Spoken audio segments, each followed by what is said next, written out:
Syukran jazilan, terima kasih Anda masih bersama kami di Hasanah Islam Metro TV. Masih bersama saya, Halal Al-Kafi dan juga Ustadz Adik Yusuf. Ustadz, dari kita semua muslim-muslimat pasti yakin ingin punya anak soleh-solehah, generasi penerus kita yang generasi Qur'ani. Nah ini PR kita nih bagi orang tua, bagaimana bisa menanamkan nilai-nilai Al-Quran sejak dini, Ustadz. Tafadhal.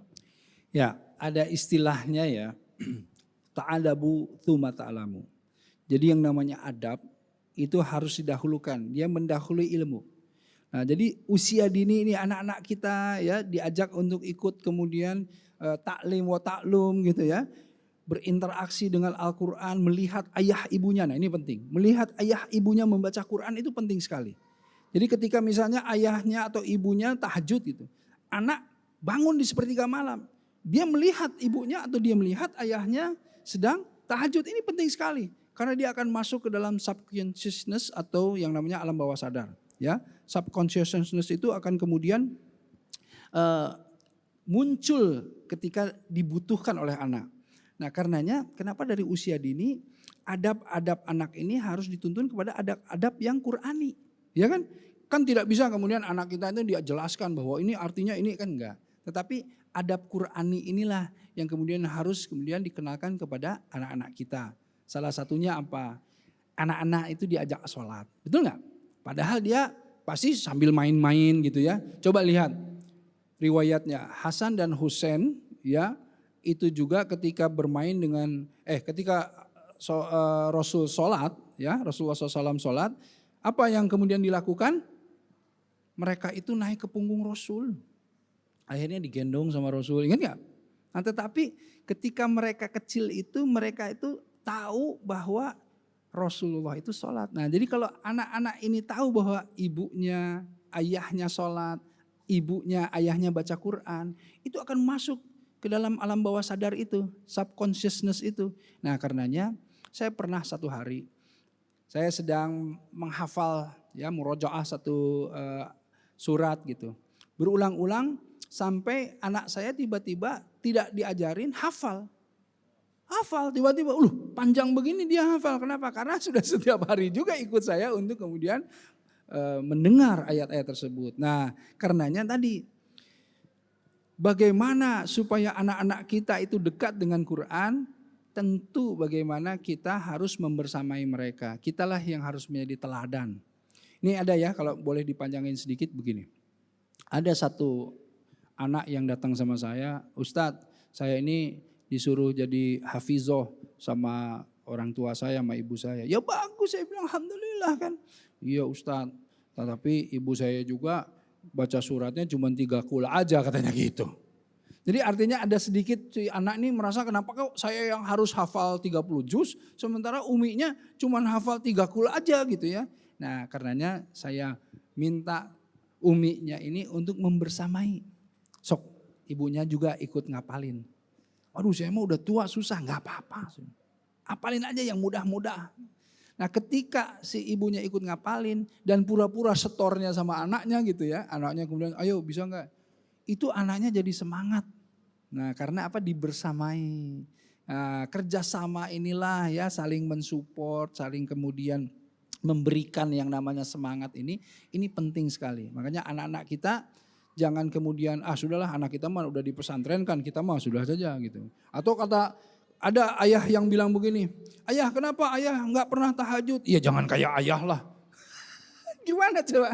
Makanya jangan kayak ayah, kamu itu udah di pesantren kan gitu. Wah kan repot ya. Nah, makanya ayah ibunya harus selalu membersamai agar supaya anak-anak lebih dekat dengan Quran karena melihat contoh ayah ibunya, insya Allah. Masya Allah. Jadi tugas orang tua itu jangan hanya ingin aja anak-anaknya soleh, soleha, ahlul Quran, tapi tidak ada teladan sama sekali. Wah, taruh aja di pesantren. Emang pesantren bengkel gitu ya. Mobil rusak taruh sana, nih anak rusak di sana sudah benar gitu ya Ustaz ya. Masya Allah. Syukran jazilan pengingatnya Ustaz. Tafadhol untuk di penghujung segmen ini, ibrah apa yang bisa kita petik dari bulan literasi Al-Quran di bulan suci Ramadan ini? Tafadhol Ustaz. Baik, bismillah. Jadi intinya adalah ketika Ramadan itu hilal Ramadan itu muncul ya. betapa bulan ini dimuliakan karena bulan ini diturunkannya Al-Quran. Karenanya kita harus memahami bahwa di bulan Ramadan ini bukan hanya fokus di saumnya saja. Ingat, ya banyak keluarga kita dan lain-lain yang kemudian hanya fokus di saumnya saja. Tidak mengisi saum ini, Ramadan ini dengan Al-Quran.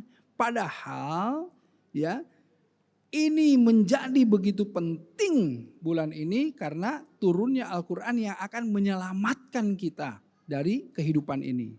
Nah, untuk dapat memudahkan kita belajar Quran, memasukkan Al-Quran ke dalam hati kita dan mengimplementasikan atau mengamalkannya, kita mesti dengan saum. Nah, jadi intinya literasi Quran di bulan Ramadan itu ini adalah menjadi satu momen penting di mana kita belajar, kita menyerap berbagai hal ya ilmu Al-Quran yang nanti setelah Ramadan, apa bulan setelah Ramadan? Syawal, yang artinya peningkatan. Karenanya setelah Ramadan jangan ditinggalkan Qur'annya, tetapi semangat, inspirasi, motivasi yang sudah didapatkan di Ramadan itu dilanjut ke bulan Syawal. Sampai nanti bertemu lagi Rajab, Sya'ban, masuk lagi, baliklah Ramadan. Begitu. Yang berat lagi adalah biasanya di luar bulan suci Ramadan adalah lebih berat untuk meningkatkan ibadah, Ustaz. Biasanya di Ramadan ini bisa one day one juice, di Syawal nanti harusnya lebih tingkatan lagi tapi susah lagi malah, Ustaz. Itu dia, istiqomah itu tidak mudah. Ya, makanya kenapa kekuatan istiqomah kata Rasulullah seperti yang namanya air yang menetes di batu bisa melubangi batu tersebut. Karena apa? Karena istiqomah. Nah, itulah yang membuat tantangan kita ya, ketika bulan Ramadan itu kan semua nih kita seakan-akan seluruh dunia gitu ya. Itu semuanya masuk ke dalam ketaatan. Betul nggak? Nah, ketika masuk ke Syawal kita harus memilih kawan-kawan kita yang kemudian saling mensupport ya, ta'awun, saling mengingatkan untuk yuk kita tetap ngaji, yuk kita tetap dalam keistiqomahan, yuk kita tetap masuk ke dalam ibadah-ibadah yang sudah bagus yang kita jalankan di bulan Ramadan. Itu penting. Jadi bangun komunitas, kebiasaan orang-orang yang memang sudah dia juga ingin istiqomah di luar bulan Ramadan. Gitu. Masya Allah, ini ilmu dapat satu lagi nih, tips agar kita istiqomah tetap rajin ibadah selepas Ramadan di bulan Syawal dan bulan-bulan selanjutnya agar kita boleh selektif ya Ustadz ya, memilih kawan lingkungan seperti itu ya. Boleh, justru ya kan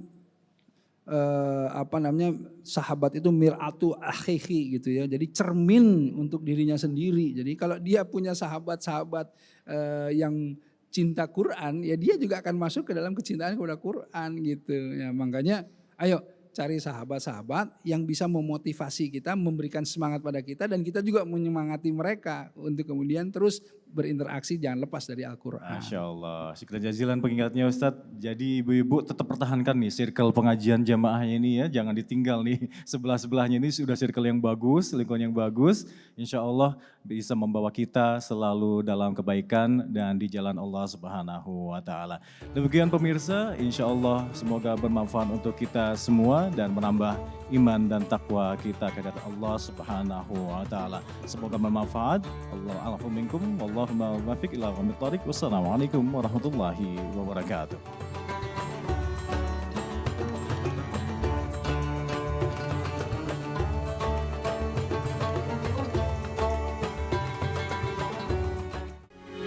Jelajahi cara baru mendapatkan informasi. Download Metro TV Extend sekarang.